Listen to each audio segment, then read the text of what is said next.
Kunjungan saya ke Cina dalam 3 tahun terakhir lebih dari 5 kali. Dan kunjungan saya ke Silicon Valley 3 tahun terakhir ada kali 2 kali. Ada beberapa hal yang saya bisa kesimpulan dari perjalanan bisnis saya. Perusahaan besar seperti manufaktur dan heavy industry menggeser fungsi SDM atau labor force mereka ke tingkat 0. Kalau perlu tidak pakai buruh lagi. Untuk menggantikan skill worker ini, mereka ganti dengan robot artificial intelligence. Perilaku buruh yang suka demo, banyak mengeluh, harus dididik, diajari, menjadi berkurang sehingga 90%. Dan ini meringankan kerja bagian HRD. Ini ibarat mobil pakai kopling lalu diputuskan pakai otomatis. Itu menghilangkan lebih dari 40 bagian dari engine mechanical mobil tersebut.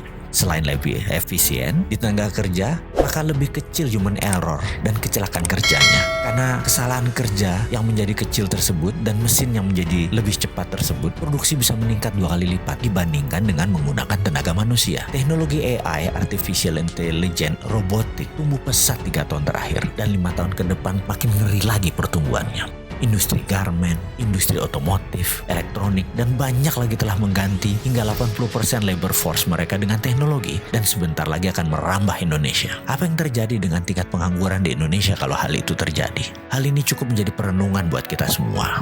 Kepala kita langsung berkalkulasi, buat perhitungan karena 3 tahun yang lalu industri robotik ini belum secanggih sekarang, apalagi ditambah dengan 5G. Kedepan jika ada 5G, robotik akan semakin maju pesat.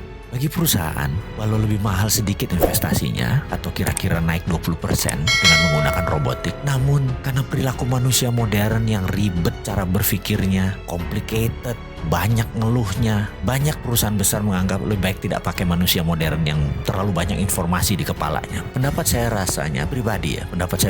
50% manufaktur di Indonesia dalam 3 tahun ke depan akan menggantikan semua dengan mesin. Indikasinya, sekarang semua manufaktur besar yang ada sistem mekaniknya pasti akan dirobotkan. Pengangguran pasti meningkat tajam. Dan bagi perusahaan besar, nggak peduli. Yang penting margin keuntungannya bagus dan bisnis berjaya. Lalu apa yang terjadi dengan SDM tersebut? Ya pengangguran lah pasti di mana-mana. Sebenarnya ada nggak sih yang mikirin solusinya ke depan bagaimana?